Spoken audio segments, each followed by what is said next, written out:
The 2017 Indiana General Assembly is well underway. Several bills have yet to be heard, and some of those could make a big impact on the state. News 18 takes a look at some of those pieces of legislation and the difference they could make should they become law.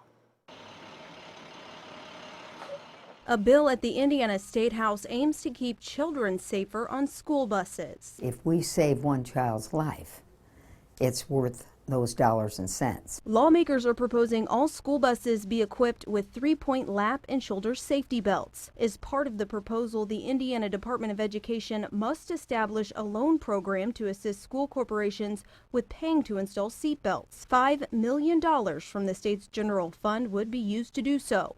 Democratic State Representative Sheila Klinker says the money is necessary to protect children. And when you compare it to other dollars that are being spent in other areas that do not include safety for children, $5 million is a small price to pay. Another piece of legislation would protect some people from the death penalty. I do not think that passing this bill is a logical next step to ending the death penalty in general. The bill would create a procedure to decide whether a person charged or convicted of murder has a serious mental illness. If a person is believed to have suffered from one of 6 different diagnoses at the time of the crime, they would be exempt from the death penalty. If the bill becomes law, mental health advocate Matthew Ellis says those already serving on death row who qualify for the exemption could file an appeal. The sentence could then be changed to life without parole. However, Ellis says the bill is not intended to be a tool for criminals to get out of capital punishment. This is not a wide open door for anyone to claim any kind of mental illness.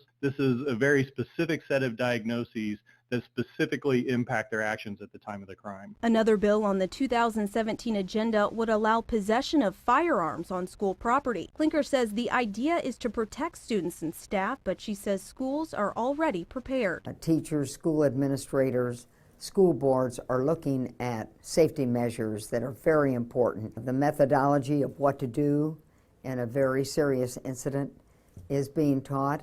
If passed, it would allow a person who legally possesses a firearm to do so as an employee or volunteer of a house of worship located on school property. But Klinker says guns at school, even if allowed by law, pose too many liabilities. We prepare our students for those very difficult situations, and I think that's the answer. All 3 pieces of legislation are still in the process of being heard at the Indiana State House. The 2017 session of the Indiana General Assembly wraps up on April 29th.